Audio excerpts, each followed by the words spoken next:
MRO గారి దాకి 10 సార్లు 20 సార్లు తిరిగిన చాలం కట్టిపించింది ఆమె. ఆ చాలం కట్టించింది కూడా ఈ మన పోతే మంది ఎలక్షన్ అయిపోయినాక చేస్తా బాబా అన్నది. ఇప్పుడు అంటది సర్వజనికి రమ్మంటే నేను ఇప్పుడు టైం లేదు రాను, ఇది ఇది మాట్లాడుతుంది ఆమె.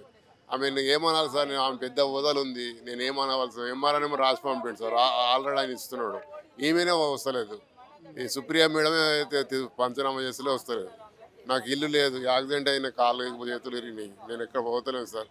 దయచేసి ఆ సార్ పెద్ద సార్లు ఎవరు ఉన్నారో సీఎం కానీ ఎవరు కానీ నాకు ఈ ఆర్థిక సాయం చేయాలని చేస్తున్నాను. 31 గుంట 33 గుంటలు సార్ అంతే. దీనికి జరాదు ఎట్లా చర్య చేసి నా భూమి నాకు పట్ట చేయమని. ఓ ఇల్లు లేదు, ఓ గుడిసెలు ఉన్నా, ఇక యాక్సిడెంట్ అయింది 4 సంవత్సరాలు అయింది, ఎక్కడ పోనీకి వస్తుంది నాకు. పేరు రాజనరసింహారెడ్డి. మా చిన్నాన్న దగ్గర 2013లో ఒక 32 గుంటలు భూమి కొన్నాం. సాదబ్బాయినామా రాసిచ్చాడు. దానికి మా ఇంకొక బాబాయి, తర్వాత మా తమ్ముడే సంతకం సాక్షులుగా. అయితే వీళ్ళిద్దరితో పాటుగా ఆయన రాసిన సంతకం ఉన్నటువంటి ఆ సాదబ్బాయినామా మీ సేవలో అప్లై చేసి 2016లో అప్లై చేసినాం మీ సేవలో. మాకు అమలు చేస్తామని ఫామ్ ఇచ్చారు తహసీల్దార్ నుంచి. ఇచ్చిన తర్వాత పాస్బుక్ వస్తున్నారు. పాస్బుక్లు కొత్తగా 18లో వచ్చినాయి, పాస్బుక్లో లేదు. లేకపోతే మళ్ళీ అడిగితే ఇప్పుడు దానికి పెండింగ్లో ఉన్నదని జరుపుకుంటూ వచ్చి ఎన్నిసార్లు వాళ్ళకు రిమైండ్ చేసినా కూడా అది మళ్ళీ అప్లై చేసుకోమంటే 2010లో మళ్ళీ అప్లై చేసుకున్నాం. ఇంతవరకు కూడా కాలేదు. సరే 2020లో మళ్ళీ అప్లై చేసుకున్నాం, ఇంతవరకు కాలేదు. రీసెంట్గా 2019లో మా చిన్నాన్న చనిపోతే వాళ్ళ భార్య పేరు మీద ఆ భూమి అంతా అయింది. ఇప్పుడు మొన్న ఒక 2-3 నెలల క్రితం వాళ్ళ భార్య ఏం చేసింది, ఇన్ని రోజులు చేస్తా అని మభ్యపెట్టింది. ఇప్పుడు ఇంట్లో లేకుండా మొత్తం వాళ్ళ తమ్ముడు తీసుకొని పోయిండు ఆమెను. తీసుకుపోయి వేరే వాళ్ళ పేరు మీద చేసేసిండు భూమి. దానికోసమే ఇక ఇప్పుడు ఈ ప్రజావాణిలో అప్లికేషన్ ఇవ్వడానికి వచ్చినాను. ల్యాండ్ ప్రాబ్లం ఉంది సార్, మాకు 8 acres ల్యాండ్, పట్టా ల్యాండ్ మా తాత తీసుకున్నాడు. తీసుకున్న తర్వాత దాన్ని ఏం చేసిండు, రికార్డులు అనేది భద్రపరచలేదు, డాక్యుమెంటేషన్ అయ్యింది. అప్పటి నుంచి వాళ్ళు కాస్తులు ఉన్నారు.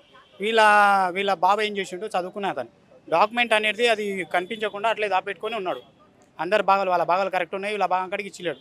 అది డిలే చేసుకొని వీళ్ళకి చదువు రాదు కాబట్టి వీళ్ళకి తెలియకపోయేసరికి అట్లే ఉంది. 10-15 ఏళ్ళు అవుతుంది. అప్పటి నుంచి ల్యాండ్ నుంచి వెళ్ళి మేము ఆర్డీఓ అప్పీల్ వెళ్ళాం సార్. 4 years 5 years అవుతుంది. అప్పీల్ వెళ్ళిన తర్వాత అక్కడి నుంచి వెళ్ళి ఆర్డీఓ కూడా సర్వే చేసి రిపోర్ట్ ఏముందో ఇచ్చేసి ఫర్దర్ మోక మీనికి పోయి వీఆర్ఓకు ఏమున్నా కూడా మాకు రిపోర్ట్ ఇవ్వాలని చేసి సర్వేర్ సార్ కూడా ఇచ్చిండు. ఏడీ సర్వే చేయించినాం. సర్వే అయిపోయింది, పంచనామా రాసిండు, అన్నీ రాసిన తర్వాత బుక్ ఇవ్వండి సార్ అంటే మాకు ఈ ప్రభుత్వం పోయిన ప్రభుత్వం టీఆర్ఎస్ ప్రభుత్వంలో లేదు, మాకు హక్కులు లేవని చెప్పేసి బుక్ ఇవ్వలేదు సార్. మాకేమన్నా కూడా మాకు హక్కులు లేవని. ఫర్దర్గా ఇప్పుడు రేవంత్ రెడ్డి వచ్చిన కాంగ్రెస్ పరిపాలన కూడా ధరని మీద ఫోకస్ చేస్తున్నాడు సార్. కొంచెం ఫోకస్ చేసి అవి ఏమున్నా నుసుగులు అనేవి కొంచెం సర్చ్ చేసుకొని పెద్ద విషయంలో మాకు కొంచెం బుక్ ఇస్తే బాగుంటుందని అనుకుంటున్నాం సార్. ఇప్పుడన్నా మా నాయన పేరు మీద ల్యాండ్ దరఖాస్తు చేసినాం, సర్వే రిపోర్ట్ ఉంది, అన్నీ ఉన్నాయి సార్. మాకు బుక్ ఇస్తే సరిపోతుంది సార్. అంతే 4 సార్లు అయింది సార్. వీటికి నేను కాంగ్రెస్ వచ్చినాక 5 సార్లు అయింది కలెక్టర్ 5 సార్లు దరఖాస్తు ఫార్వర్డ్ చేసినాము. ఎంఆర్ఓ టేకప్ చేసినాము. మళ్ళీ పంచనామా కొత్తగా రాపించుకొని ఆర్ఐ మన పొలం దగ్గరికి వచ్చి పంచనామా చేసిన తర్వాత మరి మాకేమైంది సార్ అంటే రిపోర్ట్ పంపించాలి కదమ్మా అని చెప్పేసి అది ఒక ఎలక్షన్ అని చెప్పేసి అది ఒక 2 months పెండింగ్లో 2 months అయిపోయింది. మళ్ళీ 3 months నడుస్తున్నారు. ఇప్పటికి 3 months అయిపోయిన తర్వాత మళ్ళీ రెండోసారి అప్లికేషన్ సార్. ఇప్పుడు మా మగనికి చదువు రాదు, నాకు చదువు రాదు. నా పిల్లగాడు సరే అయినాక అది చూసిండు సారు. ఇక మా ఆశ నారాయణపేటకు తిరిగినాము, మస్తు అడుకున్నాము, చేయలేరు. ముసలోని పింఛన్ వస్తే ఇప్పుడు తీసుకొని వచ్చినాము, మీకు నమస్కారము చెయ్యండి సారు, పాస్బుక్లు ఇవ్వండి సారు. నిన్న నా కొడుకు నెత్తి వాళ్ళ కొట్టుకున్నాడు, నడిపాడు భూములు చేసి రూకిన కొన్నారు పెట్టి రాయేసుకున్నాడు నెత్తి మీద. తండ్రి మీద గొంతు పట్టిండు, తండ్రిది పింఛన్ తీసుకొని వచ్చిన ముసలోనికి నిన్న పింఛన్ ఇస్తే మాకేం ఆధారు లేదు, భూమి ఆధారు లేదు. ఇక ఊళ్ళో ముసలోని పింఛన్ వస్తే ఇక వాళ్ళు ఎక్కడన్నా పోయి బతుకుతారు. ఏం భూమి ఆధారు లేదు. భూమి అయితే కాస్కారం ముదటినట్టు మా మామదే ఉంది పేరు ఆడవతే, మేమే చేస్తాము. ఇక ఎవరికి ఏం బోర్లు వేసుకున్నాము, పైప్ లైన్ చేసుకున్నాము, డీటీలు కట్టుకున్నాము, కరెంట్ డీటీలు కట్టుకున్నాము, అన్నీ కట్టుకున్నాం సారు. ఇక తిరిగి నారాయణపేటకు ఒక 4 సంవత్సరాలు తిరిగినాం. ఈ అప్ప పెళ్లి కాక తిరిగినట్టు 2 పిల్లలు ఐరుసుడు. ఇంతవరకు తిరుగుతున్నాం సార్. ఈ అప్ప తెలివి వచ్చినప్పటి నుండి తిరుగుతున్నాం చూడు. ఇప్పుడు కావాలి సార్, మీ కాలు మొగుతా, మాకు గంజి వేసే దిక్కు లేదు. మా అన్నదమ్ముల భూమి ఆస్తి తగాదాలు నడుస్తున్నవి. నాకు 2016లో మా నాన్నగారు ఇచ్చిన భూమిలో పంచాయతీ తరఫున పాలు పంపించారు.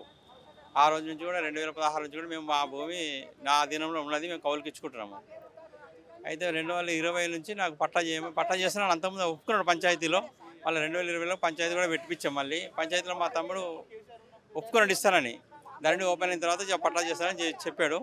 ధరణి ఓపెన్ అయిన తర్వాత వెళ్తే ఇప్పుడు చేస్తాను నేను ఇప్పుడు చేయను, ఏం చేసుకుంటావో చేసుకొని మమ్మల్ని బెదిరిస్తున్నాడు. ఏంటంటే ఆంధ్రబాబు విలేకరిగా పనిచేస్తున్నాడు అక్కడ. మలహాలరావు మండలం పాలశెట్టి నరేష్ కుమార్ అనే వ్యక్తి, అందువల్ల ఆంధ్రప్రభ విలేకరి.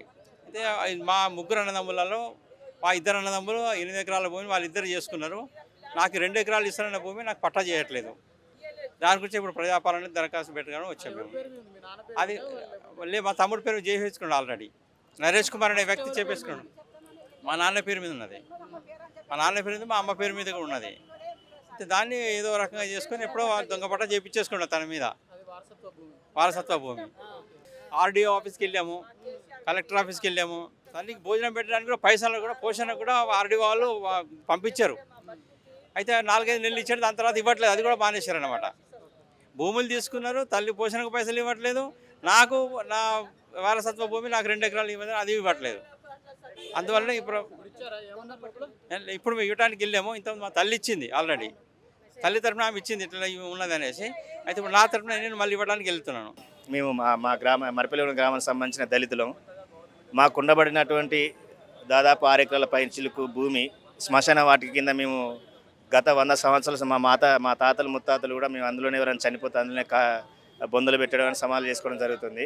కానీ కాలక్రమాన్ని ఏమైందంటే అది గవర్నమెంట్ భూమి అని ఎవరైతే దొరలు అయితే గమనించిందో దాన్ని అక్రమంగా పట్టా చేసుకొని దానికి రైతు బంధును పిఎం కిసాన్ అనేది పొందుతుండ్రు.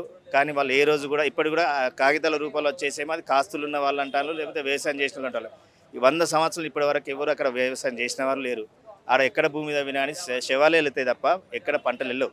కానీ వీళ్ళు అక్రమంగా పేపర్లు చూపెట్టి దాన్ని పట్టా చేసుకొని ఉన్నారు. కాబట్టి మేము అది మా హక్కుగా ఉండి మేము దాన్ని మా శ్మశానానికి కావాలని మేము కొట్లాడుతున్నాం. అది పట్టాన్ని వెంటనే రద్దు చేయాలని ఈ గవర్నమెంట్ దృష్టి తీసుకోవడానికి కూడా ఇక్కడికి ప్రజావానికి వచ్చినాయి.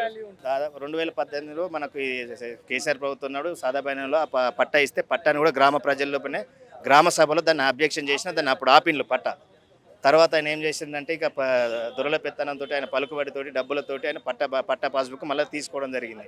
దానికి ఇప్పుడు ఆయన రైతు బంధు పొందుతాడు. రైతు బంధు అనేది దేనికి పొందుతారండి? అక్కడ వ్యవసాయం చేసేటోళ్ళకి కదా రైతు బంధు వచ్చేది. అది శ్మశానాలు ఉంటాయి, అక్కడ బొందలు ఉంటాయి, అక్కడ సమాధులు ఉంటాయి. అదే విషయాన్ని రెవెన్యూ వాళ్ళు అఫీషియల్ రికార్డు కలెక్టర్ గారు రిపోర్ట్ పంపిండు.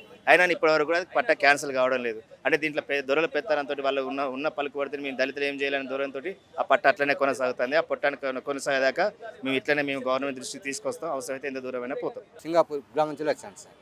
ట్యాంపరింగ్ అయ్యి దొంగ పట్టేసుకున్నారు సార్. తహసీల్దార్ సంతకం ట్యాంపరింగ్ పోర్జరీ చేసి సంతకం రిజిస్ట్రేషన్ చేసుకున్నారు. దొంగ పట్ట అది విషయం. 27 గుంటలు ట్యాంపరింగ్ చేసింది.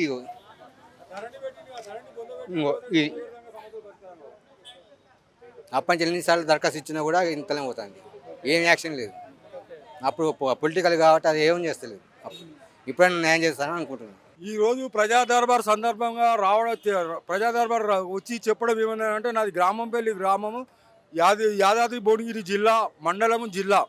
నేను ఈ సందర్భంగా తెలియజేయలేదు రేవంత్కి ఏంటంటే ఈ ప్రజా దర్బార్ రావడం కంటే ఆత్మహత్య చేసుకున్నా కానీ పట్టించుకునే పరిస్థితి లేదు, అడిగే పరిస్థితి లేదు. ఈ ప్రజా దర్బార్ ఎవరు లేరు. కుక్కల కన్నా విలువ ఉంది కానీ ప్రజా దర్బార్ వచ్చేటోళ్ళకి విలువ లేదు. 100 సంవత్సరాల పరిపాలన పెట్టిండు కదా.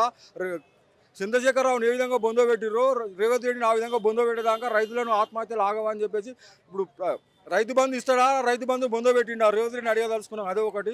లేకపోతే రైతులను ఆత్మహత్య చేసుకోమంటుండా. మేము సబ్సిడీ ట్రాక్టర్ ఇవ్వమని అడిగితే ఎందుకు ఇవ్వడం లేదు? ఏ ట్రాక్టర్ తలగబెడితే అయిపోతుంది పొలం దున్నుకొని బతకనికి.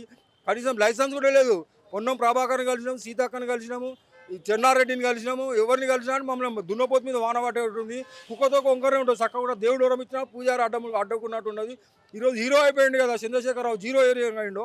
రేవంత్ రెడ్డి కూడా హీరో జీరో కాక తప్పడని చెప్పేసి ఈ ప్రజా దర్బార్ సందర్భంగా ప్రజలకు తెలియజేయనది ఏమైనా అంటే ప్రజలు ఆత్మహత్యలు చేసుకోవాలనుకునే వాళ్ళే ప్రజా దర్బార్ రావాల్సింది తప్ప. కానీ ఈ 100 రోజుల పరిపాలనతోటి ప్రజా పరిపాలన బొందబెట్టారు, ప్రజా దర్బార్ను బొందబెట్టారు. కాబట్టి మీడియా ద్వారానే ప్రజల సమస్యలు పరిష్కారం అవుతాయని చెప్పి ప్రజలకు ఆ నమ్మకం ఉంది. కాబట్టి ఆ నమ్మకాన్ని మీడియా వమ్ము చేయొద్దని చెప్పేసి ప్రజా దర్బార్ సందర్భంగా ప్రజలను ఆత్మహత్యలు చేసుకోవద్దని హెచ్చరిస్తున్నారు.